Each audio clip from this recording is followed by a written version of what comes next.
Well, kind of, yeah, but not the depth of it, you know.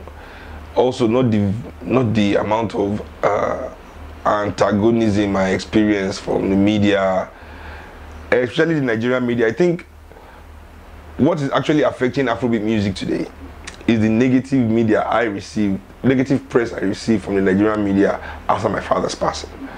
You know, instead of the media to focus on the positive things that we're achieving, that I was achieving at that young age with the band, they were comparing me and my dad and releasing all sorts of slanderous materials about me that were far from true.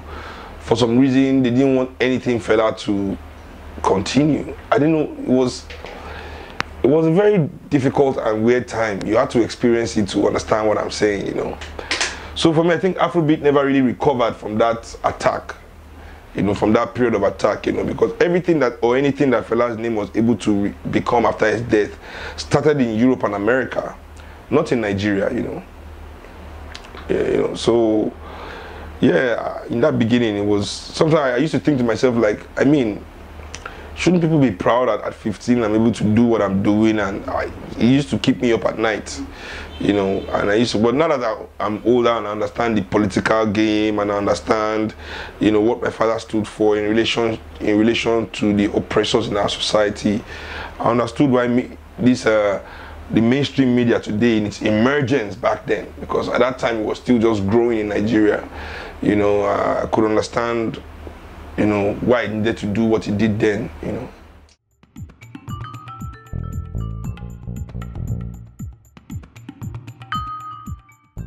Afrobeat is still suffering from the attack it got from the Nigerian media in its entirety. And in shutting us down, they were able to create, you know, because it wasn't enough to displace the leadership. It was important for them to create new leaders, you know, new celebrities and things like that, you know, that they believe championed what they stood for and what they were about, you know. But that is changing, or I think it is, you know. In Nigeria, you can never be too sure.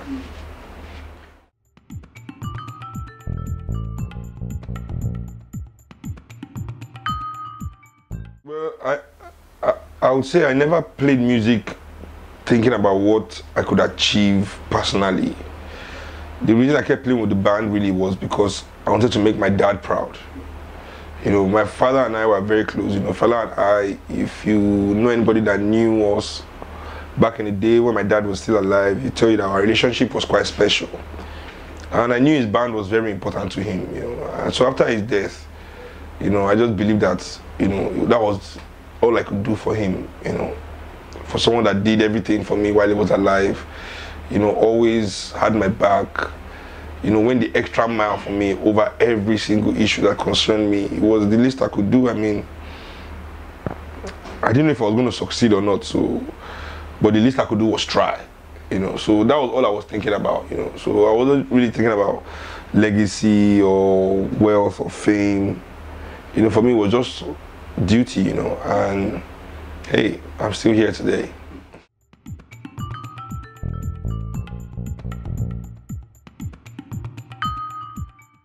Oh, for me, it was when I signed my first record deal. I felt like this was what I was called to do when I was able to secure my first proper record deal with Touta and Warner Music in 2007.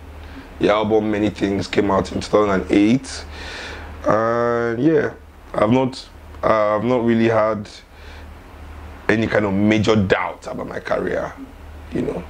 Yes, I've been my own biggest critic, you know, but at the same time I've always seen that I'm able to match my own expectations, so that's always kept me going as well.